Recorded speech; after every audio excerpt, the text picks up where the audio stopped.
এইটো মোৰ ফাৰ্মৰ আৰু এটা ভিডিঅ' গধূলি ধূনা দিয়া হৈছে মহৰ কাৰণে যাতে মহ নোলাবলৈ।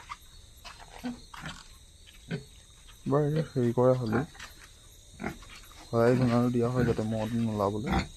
এইজনী আমাৰ গাভিনী গাহৰিজনী, মোৰ পোৱালিজনী, এইপিনে মতাটো, এইপিনে ফিমেল দুজনী।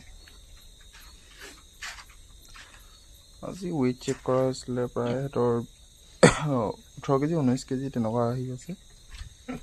মতাটো আপোনাৰ 1 কুইণ্টেলৰ ওপৰতে হৈ গ'ল। এইপিনে 30 কেজি 30-32 কেজি তেনেকুৱা আহিছিলে ৱেইট।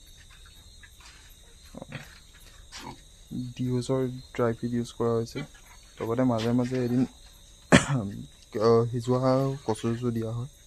তেনেকৈ প্ৰায় ভালেখিনি বস্তু মিক্স কৰা হয়, শুকান মাছ কচু তেনেকৈ।